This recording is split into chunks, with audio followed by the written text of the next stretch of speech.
Hello friends. So now let's start with the chapter 2 physical features of India. So today is the third class of this chapter and we are going to study about the northern plains. Okay. So in today's session we are discussed about the northern plains. Now let's start. Northern plains जो north वाला आपका portion है, जो north India है आपका, उसके बारे में हम लोग बात करने जा रहे हैं. The northern plain has been formed by the interplay of 3 major river system. जो आपका नदर्न प्लेन है वो बेसिकली 3 मेजर रिवर सिस्टम के वजह से ही फॉर्म होता है. वो 3 रिवर कौन कौन सी हैं? The Indus, the Ganga and the Brahmaputra. Okay, तो ये जो हमारा प्लेन्स हैं उसमें रिवर्स हैं. वो रिवर कौन कौन सी हैं आपकी? इंडस रिवर है, गंगा रिवर है एंड ब्रह्मपुत्र रिवर है. Indus, Ganga and Brahmaputra along with their tributaries, और उसके साथ साथ उनकी ट्रिब्यूटरीज भी होती हैं. ठीक है, अब ट्रिब्यूटरीज क्या होती है और आपका डिस्ट्रीब्यूटरीज क्या होता है उसके बारे में भी पढ़ना है. चलिए अभी हम लोग आगे इसके बारे में पढ़ेंगे. This plain is formed of alluvial soil. इस प्लेन में क्या होता है? एलिवियल सॉइल फॉर्म होता है. The deposition of the alluvial is a vast basin lying at the foothills of the Himalaya over million of years form this fertile plain. अब क्या है कि कंटिन्यूअस ये जो नदर्न प्लेन है वो क्या आता है? हिमालय रीजन के नीचे आता है. अच्छा, आपका फुट क्या होता है? पूरी बॉडी की, आपका जो ह्यूमन बॉडी है उसका सबसे नीचे वाला पोर्शन क्या है? आपका फुट. फुट सबसे नीचे आएगा. तो फुट क्या है? आपकी बॉडी का सबसे आपका नीचे वाला जो पार्ट है वो आपका फुट हुआ. वैसे ही है जो आपका हिमालय है उसका बॉटम क्या है? फुट. उसको फुट कहा गया. इसके बॉटम वाला जो एरिया है that is the foot hills. तो इस फुट हिल्स की वजह से आपका क्या हो रहा है? द डिपोजिशन ऑफ द एल्यूमियम का डिपोजिशन हो रहा है इस फुट हिल्स में, और उसकी वजह से ये कहाँ से आ रहा है? हिमालय से. जो एक लंबे टाइम पीरियड से हो रहा है डिपोजिशन. मीन्स रिवर जब फ्लो हो रही है, एक बार आ गया फ्लो होकर के सारे वहां पर डिपोजिशन, सारे सेडिमेंट्स आए वहां पर डिपोजिशन हो गए, डिपॉजिट हुए. फिर दोबारा फ्लो हो रहा है, फिर डिपॉजिट हो रहा है, फिर थर्ड टाइम फ्लो हो रहा है, फिर वो डिपॉजिट हो रहा है. तो कंटिन्यूअस ये डिपोजिशन होता ही रह रहा है. इस वजह से यहाँ के जो प्लेन है वो क्या है? बहुत ही फर्टाइल है. और अब इसका एरिया कितना ये कवर करता है? It spreads over an area of 7 lakh square kilometer. 7 lakh square kilometer का ये एरिया है, कवर करता है. The plain being about 24 kilometer long. अब ये जो प्लेन है आपका, कौन सा? नॉर्दर्न प्लेन, वो आपका क्या है? 24 किलोमीटर लॉन्ग, और उसके साथ साथ 240 टू 320 किलोमीटर तक ब्रॉड है. इतना बड़ा, मतलब लंबा और चौड़ा. इस डेंसली पॉपुलेटेड फिजियोग्राफिक डिवीजन, और ये ऐसा डिवीजन है जहाँ पर सबसे ज्यादा पॉपुलेशन देखने को मिलती है. With a rich soil combined with adequate water supply and favorable climate. It is agriculturally a very productive part of India. एक तो यहाँ पर सॉइल बहुत अच्छी है, alluvial soil which is a very fertile soil. Climate बहुत ही अच्छा है, फेवरेबल है. वाटर सप्लाई एडिक्वेट है क्योंकि ये 3 रिवर्स से बन रहा है ये बेसिन. तो उस वजह से भी यहाँ पर वाटर की सप्लाई, वाटर की तो कमी है ही नहीं, स्कैर्सिटी है ही नहीं. तो ये आपका एग्रीकल्चर पॉइंट ऑफ व्यू से बहुत ही प्रोडक्टिव पार्ट है इंडिया का. The rivers combined coming from northern mountains are involve in depositional work.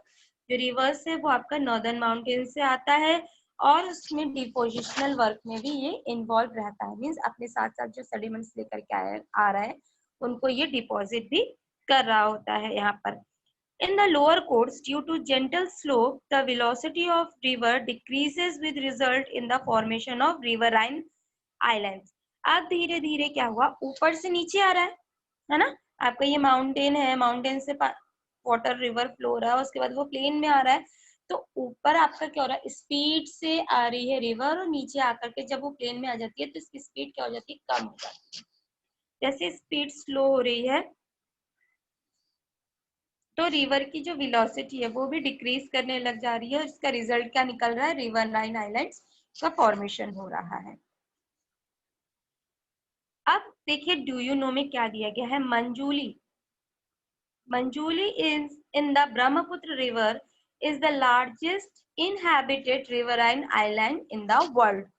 पूरे वर्ल्ड में जो ब्रह्मपुत्र रिवर है उसमें जो मंजूली रिवराइन है आइलैंड है वो सबसे बड़ा रिवराइन आइलैंड है जो कि इनहैबिटेड है। The rivers in the lower course is split into numerous channels due to the deposition of silt.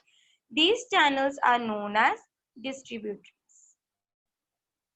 अब क्या है, ये जो रिवर है जब ऊपर से फ्लो होकर के नीचे आ रही है लोअर कोर्स में, ये बहुत सारे चैनल्स में क्या हो रही है, डिवाइड हो जा रही है। अब डिवाइड हो जा रही है क्योंकि क्या हो रहा है, उनके साथ साथ सिल्ट भी आ रहा है। अब कहीं पर ज्यादा सेडिमेंट्स डिपॉजिट हो गए तो वहां से क्या हो रही है, नदी जो है, रिवर जो है वो दो हिस्सों में बट जा रही है, चैनल्स बना ले रही है, उसको क्या कहा जा रहा है, आपका डिस्ट्रीब्यूटरीज। ठीक है, अब यहाँ पर हम ये समझते हैं कि ट्रिब्यूटरीज क्या हो रही है और आपका डिस्ट्रीब्यूटरीज क्या हो रही है। चलिए इसको समझने के लिए, जैसे ये बड़ी सी नदी बह रही है, ठीक है, रिवर फ्लो हो रही है। अब इसने क्या किया, बीच में आपके सिल्ट की वजह से इसने चैनल्स में चेंज कर लिए, यहाँ पर भी बहने लग गया, यहाँ पर भी बहने लग गया। That is the distributaries. Distributaries का रूट वर्ड क्या है, डिस्ट्रीब्यूट। डिस्ट्रीब्यूट मीन्स बांटना। तो यहाँ पर एक बड़ी सी नदी आ रही है और ये नदी बट गई कई हिस्सों में, तो ये हो गया उसका डिस्ट्रीब्यूटरीज। अब हम लोगों ने पहले टर्म पढ़ा था ट्रिब्यूटरीज। ट्रिब्यूटरीज क्या होता है, जब बहुत सारे चैनल्स एक जगह पर आकर के मिल रहे हैं और एक बड़ी सी नदी बहना शुरू हो रही है, that is the tributaries. Okay, समझ में आया। चलिए आगे बढ़ते हैं। The northern plain is broadly divided into 3 sections. ये जो नदर्न प्लेन है वो हमारा बेसिकली डिवाइड होता है 3 सेक्शन में। The western part of the northern plain is referred to as a Punjab plain. जो वेस्टर्न पार्ट है नदर्न प्लेन का जो वेस्टर्न पार्ट है उसको क्या कहा गया है, पंजाब प्लेन। फॉर्म्ड बाय किस किस से फॉर्म्ड होता है, इंडस और उसके ट्रिब्यूटरीज से। The largest part of this plain lies in Pakistan.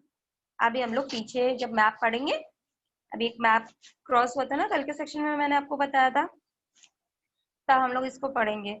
The Indus and it's tributaries. जो इंडस है और उसकी ट्रिब्यूटरीज हैं, कौन कौन सी, झेलम, चिनाब, रावी, बीज और उसके साथ साथ सतलुज, ये सब आपके हिमालय से ओरिजिनेट हो रही है। This section of the plain is dominated by the doabs. इन सेक्शन को क्या कहा जाता है, दोआब्स। अब दोआब क्या होता है, यहाँ पर देखिए, Doab is a made up of 2 words. Doab 2 शब्दों से मिलकर के बन रहा है, 2 वर्ड्स से बन रहा है। दो जिसका मीन्स होता है 2, आप मीन्स होता है वाटर, मीन्स 2 वाटर से मिलकर के 2 रिवर्स जब आ रही होती हैं तो उस जगह को क्या कहा जाता है, दोआब। जहां पर 2 रिवर्स आकर के मिल रही होती हैं उसको कहा जाता है दोआब। इसीलिए देखिए पंजाब, पंजाब क्यों कहा जाता है, क्योंकि यहाँ पर पंच जो वर्ड यूज हुआ है दैट मीन्स पंच, 5, और आप मीन्स तो वाटर, मीन्स 5 नदियां आकर के मिल रही हैं, that is why it is known as Punjab. Okay, the Ganga plane x tends, आपका गंगा प्लेन है वो एक्सटेंड्स होता है बिटवीन घाघर एंड द टेस्टा रिवर। घाघर और टेस्टा रिवर के बीच में एक्सटेंड होता है। और गंगा रिवर कहाँ कहाँ से फ्लो होता है, किस किस स्टेट से, आपका नॉर्थ इंडिया से लेकर के हरियाणा, दिल्ली, यूपी, बिहार और पार्टली थोड़ा सा पार्ट आपका झारखंड का भी लेता है, और West Bengal to the east. East में जो वेस्ट बंगाल है वहां पर जाता है। उसके साथ साथ आपका असम में भी थोड़ा सा लाई करता है और हिमाचल प्लेन में भी। सॉरी ब्रह्मपुत्र के प्लेन में, हिमाचल नहीं ब्रह्मपुत्र के प्लेन में भी ये लाई करता है। ठीक है, अब नदर्न प्लेन की यार बात करते हैं तो northern plains are generally described as flat land with no variation in its relief. अब हम लोग प्लेन सोचते हैं, जब हम लोग ज्योग्राफी पढ़ते हैं, सॉरी ज्योमेट्री पढ़ते हैं तो प्लेन ड्रॉ करते हैं ना, तो प्लेन मीन्स सब कुछ इक्वली डिस्ट्रीब्यूटेड है, कोई सब एकदम फ्लैट लैंड है, किसी तरीके का कोई वेरिएशन नहीं है, कोई रिलीफ नहीं है। लेकिन ये ट्रू नहीं है, सच नहीं है। There are vast plains also have diverse relief features. ये बहुत बड़ा प्लेन है हमारा इंडिया का और इसमें बहुत सारे रिलीफ फीचर्स हमें देखने को ही मिलते हैं। According to the variation in the relief feature the northern plain can be divided into 4 regions. अगर हम रिलीफ फीचर के अकॉर्डिंगली डिवाइड करें ना, अगर हम रिलीफ फीचर के हिसाब से डिवाइड करें जो, तो हमारा जो नॉर्दर्न प्लेन है उसको हम 4 रीजन्स में डिवाइड कर सकते हैं। The river after descending from the mountains deposit Peebles in a narrow belt of about 8 to 16 kilometer in width lying parallel to the slope of the Shivalik. Shivalik के पैरेलल्स में ही जो आपका रिवर फ्लो होकर के आ रहा है माउंटेन से, वो अपने साथ साथ पीबल्स लेकर के आते हैं, तो पीबल्स का एक नैरो बेल्ट बनना शुरू हो जाता है जिसको कहते हैं हम लोग भाबर। जिसको हम लोग क्या कहते हैं, जिसको हम लोग कहते हैं Bhabar. All the streams disappear in this Bhabar belt। तो जितनी भी स्ट्रीम्स होती है वो सारी स्ट्रीम्स आकर के डिसअपेयर हो जाती हैं, मीन्स इसी में मिल जाती हैं, इसी भाबर के बेल्ट में। South of this belt the streams of river री एमर्ज। उसके बाद साउथ की तरफ इसी बेल्ट से फिर से रिवर्स का फ्लो होना शुरू हो जाता है एंड क्रिएट और उसके बाद एक वेट स्वाम्पी और मार्शी रीजन ये बनाते हैं जिसको हम लोग बोलते हैं तराई, तराई का रीजन बोलते हैं। This was thickly forested region full of wildlife. ये जो रीजन है वो थिकली फॉरेस्टेड होता है, मीन्स जंगल वगैरह होते हैं यहाँ पर, और यहाँ पर वाइल्ड लाइफ हमें देखने को मिलती है। The forests have been cleared to create agricultural land and to settle migrants from Pakistan after partition। इस फॉरेस्ट को बाद में क्लियर कर दिया गया था एग्रीकल्चर पर्पज से, क्योंकि जब हमारा इंडिया इंडिपेंडेंट हुआ था तो बहुत सारे ऐसे पर्सन्स थे जो पाकिस्तान से आए थे, लोग आए थे, पीपल आए थे, तो उन माइग्रेंट जो माइग्रेटेड पर्सन्स थे उस माइग्रेटेड पॉपुलेशन को रहने के लिए जमीन चाहिए, जमीन चाहिए, खेती चाहिए, तो उनके लिए ये लैंड जो थी उसको क्लियर कर दिया गया था। इनफैक्ट कि हमारा जो दुधवा नेशनल पार्क है ना, दुधवा नेशनल पार्क, वो भी हमारा इसी रीजन में देखने को मिलता है, इसी रीजन में है Dudhwa National Park. The largest part of the northern plain is form to older alluvium. जो सबसे बड़ा पार्ट है इस नॉर्दर्न प्लेन का वो पुराना एलुवियम सॉइल से ही आपका बना है। They lie above the flood plains of river and present a terrace like features. जो कि फ्लड प्लेन्स जो होते हैं ना, रिवर्स, वो जगह है जहां पर बहुत ज्यादा बाढ़ आती है, बहुत ही फ्रिक्वेंटली जहां पर फ्लड आता है, बाढ़ आती है बहुत ही जल्दी जल्दी, ऐसे जगहों पर आपके ये जो सरफेस होती है ये टेरिस की तरह लगने लग जाती है।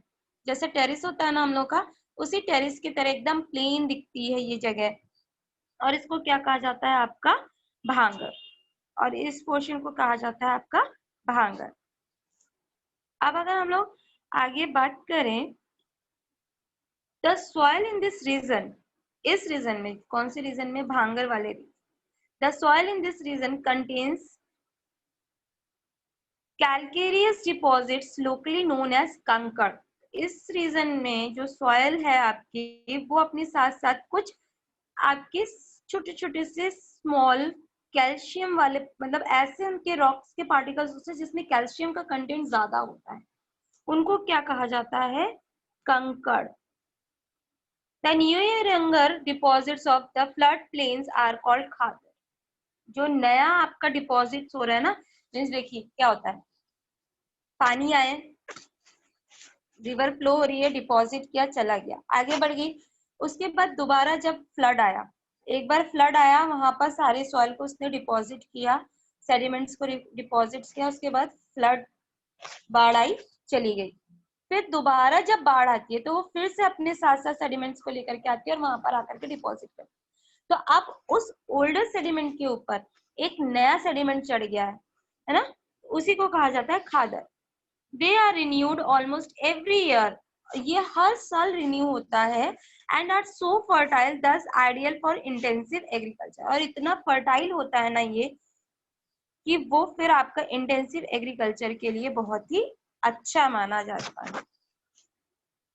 अब अगर हम लोग बात करें द पेनिनसुलर प्लेट्यू, पेनिनसुला क्या होता है हम लोगों ने बताया था, पहले ही डिस्कस कर चुके हैं। इस तरीके का जो डीप वी शेप में पार्ट होता है दैट इज द पेनिनसुला, और ये हमारा क्या होता है, 3 साइड से कवर्ड होता है, जैसे हमारा इंडिया का सदर्न पार्ट है। Okay, the peninsula is a tableland composed of the old crystalline, igneous and metamorphic rocks। ये जो पेनिनसुला प्लेट्यू है वो एक टेबल लैंड की तरह दिखता है, टेबल लैंड होता है, टेबल की तरह दिखता है। और ये क्या होता है, पुरानी जो क्रिस्टलाइन है, इग्नियस और मेटामॉर्फिक रॉक्स, इनसे मिलकर के बना होता है। It was form due to the breaking and drifting of the Gondwana land. ये कैसे बनता है, गोंडवाना लैंड से ड्रिफ्ट होकर के, ब्रेक होकर के बनता है, दस making it is a part of oldest land mass, इसीलिए इसको सबसे पुराना लैंड मास भी कहा जाता है। The plateau has broad and shallow valleys and rounded hills। ये जो plateau है ये बहुत ही broad होता है, यहाँ पर shallow valleys देखने को मिलती है, और यहाँ पे जो hills होती है ना वो rounded shape में होती है। This plateau consists of 2 broad divisions। ये जो plateau है उसको mainly हम 2 बड़े division में आपका डिवाइड करते हैं, वो है आपका सेंट्रल हाईलैंड्स और द डेक्कन प्लेट्यू। ठीक है, तो आपका ये जो सेंट्रल हाईलैंड है और डेक्कन प्लेट्यू है, the part of the peninsular plateau lying in the north of the Narmada river covering a major area of the Malwa plateau is known as central highland. जो आपका नर्मदा रिवर वाला एरिया जितना कवर कर रहा है मालवा प्लेट्यू का, उसको कहा जाता है central highland. The Vindhyan rain is bounded by the central highlands on the south and the Aravallis on the northwest। अब जो ये विंध्यन रेंज है वो आपका सेंट्रल हाईलैंड से बाउंडेड है साउथ में, और जो अरावलीज है वो आपकी नॉर्थ वेस्ट में है। The further westward extension gradually merges with the sandy and rocky desert of Rajasthan. जो आपका वेस्टवर्ड वाला एक्सटेंशन है वो धीरे धीरे आपका क्या हो रहा है, सैंडी रॉकी डेजर्ट्स जो है राजस्थान में, उसमें वो मर्ज हो जा रहा है। The flow of rivers draining this region namely the Chambal, Sindh, Betwa, Ken is the south west to the north west. ये साउथ वेस्ट से लेकर के नॉर्थ वेस्ट में फ्लो करती है, thus indicating the slope। The central highlands are wider in the west but narrower in the east। जो central highlands है वो वेस्ट की तरफ तो क्या है, वाइडर है, चौड़ी है, लेकिन जब ईस्ट की तरफ बढ़ते हैं तो ये और ज्यादा नैरो हो जाती है, पतली हो जाती है। The eastward extension of this plateau are locally known as Bundelkhand. जिसका ईस्टवर्ड वाला एक्सटेंशन है इस प्लेट्यू का, उसको क्या कहा जाता है, बुंदेलखंड कहा जाता है, या फिर उसको हम लोग क्या कहते हैं, भागलखंड भी कहते हैं। द छोटा Nagpur plateau marks the further eastward extension drained by the Damodar river. जो छोटा नागपुर प्लेट्यू है वह उसका आपका ईस्टवर्ड एक्सटेंशन होता है, जिसको कि दामोदर रिवर से ड्रेन्ड होता है, दामोदर रिवर से आपकी आती है। अब ये सारी चीजें हमें क्या कह रही हैं मैम, हमें तो कुछ भी नहीं समझ में आ रहा है। तो अभी आपको समझ में आएगा जब हम लोग पढ़ेंगे आप क्या, ये मैप, ये मैप जब हम लोग पढ़ेंगे तो इस मैप में देखिए आपको शो होगा किस तरीके से। देखिए ये आपका रीजन है नॉर्दर्न प्लेन वाला, उसके बाद देखिए ये छोटा नागपुर है। पेनिनसुला क्या है ये देखिए, ये जो रीजन है ना आपका, ये देखिए ये जो रीजन जा रहा है आपका ये पेनिनसुला वाला रीजन है। तो देखिए ये आपका छोटा नागपुर आ गया। ये जितना आपको शेडेड वाला पोर्शन दिख रहा है ना, ये ब्लैक सॉइल है, ठीक है। डेक्कन प्लेट्यू वाला रीजन है, देखिए डेक्कन प्लेट्यू, छोटा नागपुर प्लेट्यू दिख रहा है आपको। ये देखिए यहाँ से चंबल रिवर निकल रही है ना, ये आपको देखने को मिल रहा होगा। देखिए सतपुरा रेंज आपका आ गया, छत्तीसगढ़ रिवर महानदी, ये सब आपका क्या है, आपका पेनिनसुलर रीजन, प्लेट्यूज वाला जो रीजन, ठीक है। आपको समझ में आया। तो ये क्या है, देखिए यहाँ पर डेजर्ट एरिया राजस्थान में यहाँ से मर्ज होकर के यहाँ से जा रहा है, फिर आपका अरावली हिल्स में जा करके यहाँ पर आपका मिल रहा है, ठीक है।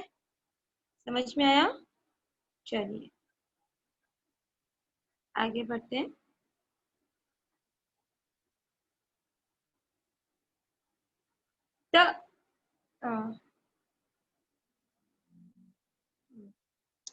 The Deccan plateau is a triangular landmass. जो आपका डेक्कन प्लेट्यू है वो आपका क्या है, एक ट्रायंगुलर लैंडमास। वो अभी हम लोगों ने देखा। That lies to the south of the river Narmada, जो कि साउथ में रिवर नर्मदा है वहां से लाई करता है। The Satpura range flanks its broad base in the north, while the Mahadev, the Kamur Hills, and the Mackal Hill range from its eastern extension। उसके बाद क्या है, इसमें सतपुरा रेंज आ जाती है, सतपुरा की पहाड़ियां देखने को मिलती है। फिर आपको महादेव हिल्स भी देखने को मिलता है, कैमूर हिल्स भी इस रेंज में आता है। उसके साथ साथ मैकाल रेंज भी आता है, जो कि आपका ईस्टर्न एक्सटेंशन, ईस्ट की तरफ एक्सटेंशन हो रहा है। जब ईस्ट की तरफ हम लोग बढ़ रहे हैं तो ये सारे हिल्स हमें देखने को मिलते हैं। Locate these hills and ranges in the physical map of India. ये सब आपको अपने फिजिकल मैप में, मैप की प्रैक्टिस करनी है तो ये सारे हिल्स को आपको मार्क करना है मैप में। The Deccan plateau is higher in the west and slopes gently eastward. जो डेक्कन प्लेट्यू है वो वेस्ट में क्या है, हायर है, लेकिन जब ईस्ट की तरफ आते हैं तो ये क्या हो जाता है, थोड़ा आपका स्लोपी हो जाता है। चलिए जल्दी से देख लेते हैं ये कैसे होता है स्लोपी हमारा। और अभी हम लोगों ने पढ़ा था ब्रॉड भी होता है, पढ़ा था ना कि ब्रॉड भी होता है। ये देखिए ये ऊपर है, ऊपर की तरफ है, फिर देखिए ये नीचे हो रहा है, तो हायर एंड स्लोपी। अच्छा इधर देखिए थोड़ा सा इसके जो देखिए ये क्या है, ब्रॉड है, और इधर देखिए ये क्या हो जा रहा है, पतला होता चला जा रहा है ना। तो इसीलिए इसको कहा गया है broad and high, slopy and narrow. समझ में आया। चलिए आगे क्या बोल रहा है, the extension of the plateau is also visible in the northeast, locally known as Meghalaya and the Karabi Anglong Plateau। ये जो आपका एक्सटेंशन है इस प्लेट्यू का, वो आपको नॉर्थ ईस्ट में भी देखने को मिलता है। कहाँ से, आपका मेघालय और करबी एंगलोंग प्लेट्यू यहाँ तक। It is separated by the front from the छोटा नागपुर प्लेट्यू। छोटा नागपुर प्लेट्यू से ये थोड़ा सा सेपरेट है। Three prominent hills ranges from the west to east. West से ईस्ट के बीच में आपका मेनली जो मेन थ्री हिल्स है वो कौन कौन सी है, गारो, खासी एंड जंतिया हिल्स। इसके बारे में ना आप लोगों ने क्लास 8 में भी पढ़ा था। आप लोगों ने जब रेबेलियन पढ़ा था, सांथाल रेबेलियन, बिरसा मुंडा रेबेलियन, कोल रेबेलियन पढ़ा था, तो उसमें आप लोगों ने पढ़ा था कि ये लोग, ये जो ट्राइबल्स थे, ये जो ट्राइबल्स का ग्रुप था, ये कहाँ से था आपका, ये यहीं से तो था आपका, खासी हिल्स, गारो हिल्स, जंतिया हिल्स। तो ये चीजें आप लोगों ने वहां पर भी पढ़ी थी। आगे हम लोग बात करते हैं वेस्टर्न घाट और eastern Ghat. This is a very important part class. क्यों? क्योंकि आपका इसका डिफरेंस पूछने के लिए आएगा। आपको अपने क्वेश्चंस में आएगा, आ सकता है हिमालयन और पेनिनसुलर रीजन में डिफरेंस बताइए। Differentiate between western Ghats and the Eastern Ghats, ये भी आपसे पूछ सकते हैं। So this one is also the important part. The Western Ghats and the Eastern Ghats mark the western and eastern edges of the Deccan Plateau respectively. Deccan Plateau का जो western edge है वो western घाट होता है, eastern edge eastern घाट होता है। Western Ghats the parallel to the western coast western Ghat जो होते हैं वो वेस्टर्न कोस्ट के क्या होते हैं, पैरेलल होते हैं, और दे आर कंटिन्यूअस, ये कंटिन्यूअस होते हैं, मैं बीच में कहीं पर ये ब्रेक नहीं होता है, and can be cross through passes only, और ये पासेस के थ्रू ही क्रॉस होते हैं। Locate the Thal, the Bhor, the Pal Ghats in the physical map, ये आपके कुछ वेस्टर्न घाट्स हैं, थाल, भोर एंड पाल घाट्स। अब आगे बात करते हैं, Western Ghats are higher than the Eastern Ghats, Western Ghats higher होते हैं। अब ये तो हम लोगों ने पहले ही पढ़ चुके हैं कि हमारा जो वेस्ट वाला पोर्शन है वो थोड़ा हायर होता है, और ईस्ट वाला पोर्शन की तरफ ये स्लोपी होता है, इसलिए ईस्ट वाले का हाइट कम होता है। तो ऑब्वियसली इसलिए हमारा जो वेस्टर्न घाट होगा वो भी आपका हायर होगा ईस्टर्न घाट्स के कंपैरिजन में। अब वेस्टर्न घाट की हाइट कितनी होती है, एवरेज एलिवेशन इज 900 से 1600 मीटर एज अगेंस्ट टू 600, और ईस्टर्न घाट्स की कितनी होती है 600। वेस्टर्न घाट की होती है 900 से 600 तक, और ईस्टर्न घाट्स की होती है 600 मीटर तक। ईस्टर्न घाट्स जो है आपकी वो स्ट्रेच होती है महानदी वैली से लेकर के नीरगिस निग्रिस तक साउथ में। ईस्टर्न घाट्स आर डिसकंटिन्यूअस, क्यों, क्योंकि and irregular and dissected by rivers draining into the Bay of Bengal, क्योंकि इसमें बीच में रिवर्स आ जाती हैं और इसीलिए ये घाट क्या हो जाते हैं, इरेगुलर है, जो कि बे ऑफ बंगाल में जाकर के मिलती हैं। The western Ghats cause orographic rain. अब ये ओरोग्राफिक रेन क्या होता है, ये आप लोगों ने लास्ट क्लासेस में पढ़ा था, चलिए मैं इसके बारे में अभी आपको एक ब्रीफली एक्सप्लेनेशन दे दूंगी। The Western Ghat cause orographic rain by facing the rain bearing moist winds to rise along the western slopes of the ghats. The western ghats are also known as different local names. The height of the western ghats, बहुत सारे different local names होते हैं, उनसे भी इनको जाना जाता है। हाइट की क्या होती है आपकी, the height of the Western Ghat progressively increases from north to south, north से लेकर के साउथ तक इसकी जो हाइट है वो आपकी इंक्रीज करती है। जो हाईएस्ट पीक्स हैं आपके वेस्टर्न घाट में वो कौन कौन से हैं आपके, अन्नईमुडी जिसकी हाइट है 2695, उसके बाद आता है दोदा बेटा जिसकी हाइट है 2637, फिर आते हैं आपके महेंद्रगिरी, ये हाईएस्ट पीक है ईस्टर्न घाट की और इसकी हाइट कितनी है 1501 मीटर, ये हाईएस्ट पीक है ईस्टर्न घाट की। Chevrolet Hills and the Javdi Hills are located in the southeast of the Eastern Ghat. Eastern Ghat में आपके टू हिल्स हैं, वो टू हिल्स कौन सी आपकी, जावदी हिल्स और आपके शेवरे हिल्स। लोकेट करना है आपको, ये कुछ फेमस हिल स्टेशंस हैं जैसे उड़ई मंडलम, ऊटी जिसको ऊटी कहा जाता है, और कोडाई कनाल, ये आपको लोकेट करना है, ये आपके ईस्टर्न घाट के हिल्स है। One of the distinct features of the peninsular plateau is the black soil area known as Deccan Trap. यहाँ का जो एक डिस्टिंक्ट फीचर है, जो इम्पोर्टेंट फीचर है इस पेनिनसुला प्लेट्यू का, वो है ब्लैक सॉइल, जिसको आप डेक्कन ट्रैप या फिर डेक्कन प्लेट्यूज भी बोलते हैं। This is the volcanic origin, hence the rocks are igneous. Actually ये वोल्केनिक ओरिजिन की वजह से हुआ है, इसलिए यहाँ पर जो रॉक्स है वो इग्नियस रॉक्स है और उसकी वजह से यहाँ की जो सॉइल है वो ब्लैक सॉइल है।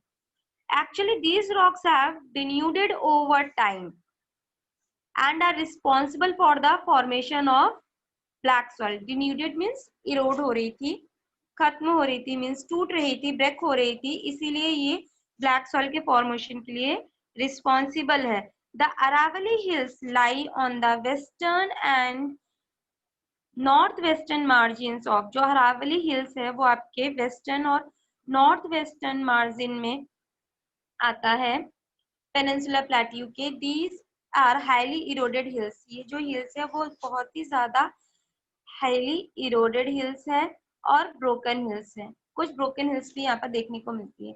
They extend from Gujarat to Delhi in the south west north east direction. इसका एक्सटेंशन कहाँ कहाँ से है, गुजरात से लेकर के दिल्ली होते हुए south west north east direction में। तो आज के लिए हम लोग इतना ही रखेंगे, लेकिन हाँ अभी हमने क्या पढ़ा था लास्ट पेज में हमने पढ़ा था ओरोग्राफिक रेनफॉल। अब जल्दी से उसको समझ लेते हैं कि एक्चुअली में ये ओरोग्राफिक रेनफॉल होता क्या है। देखिए, ये आपके हिल्स होते हैं, माउंटेन्स होते हैं, ठीक है। आपका रिवर फ्लो हो रहा है, ग्राउंड वाटर है, जो भी है, इवेपोराइज्ड हो रहा है, ठीक है। यहाँ पर क्या होता है, ह्यूमिडिटी बहुत ज्यादा होती है, इवेपोराइज्ड हो रहा है। तो ये जो एयर है ये आपका अपवर्ड डायरेक्शन में फ्लो करना शुरू कर देता है। लेकिन अब क्या है, ये बहुत ज्यादा इसमें आपके वाटर के ड्रॉपलेट्स कंटेन कर लेता है, जिसकी वजह से जो आपके क्लाउड्स होते हैं ना, ये क्लाउड्स हैवी हो जाते हैं। तो आगे मूव ही नहीं कर पाते, ये आगे मूव नहीं कर पाते, और यहीं पर इनका प्रेसिपिटेशन स्टार्ट हो जाता है, जिसे हम लोग क्या बोलते हैं, रेनफॉल स्टार्ट हो जाता है। तो ये आपका क्या होता है, अपवर्ड, ये होता है लीववर्ड, और इसीलिए यहाँ ही इसी पोर्शन में आपका रेनफॉल हो जाता है। आगे बारिश होती ही नहीं है, आगे आपका रेनफॉल होता ही नहीं है। तो ये वाला जो पोर्शन होता है वो बहुत, ये आपका ड्राई हो जाता है, ये वाला पोर्शन आपका ड्राई हो जाता है, और इस पोर्शन में आपका रेन रहता है, प्रेसिपिटेशन होता है। This one is the orographic rainfall. ठीक है, क्लियर हुआ? तो आज के सेशन के लिए हम लोग इतना ही रख रहे हैं। आई होप कि आपको अच्छे से समझ में आ गया होगा, but still apart from it you have to prepare your notes, you want to get some assignments, some videos which is very जो आपको और ज्यादा एक्सप्लोर करेगा, जिसमें और ज्यादा फिगर्स वगैरह होंगे। तो वो सारी चीजें आपको कहाँ से मिलेंगी, एज यूजुअल ईडीओ के वेबसाइट से मिलेंगी। तो उसके लिए आपको ईडीओ की वेबसाइट में लॉग इन करना है, विजिट करना है, यहाँ पर आपको प्रॉपर नोट्स, असाइनमेंट्स, असेसमेंट्स, हर एक फैसिलिटीज अवेलेबल होगी। Okay, so thank you. आज के सेशन के लिए हम लोग इतने ही रखते हैं। I hope you like this videos. Thank you.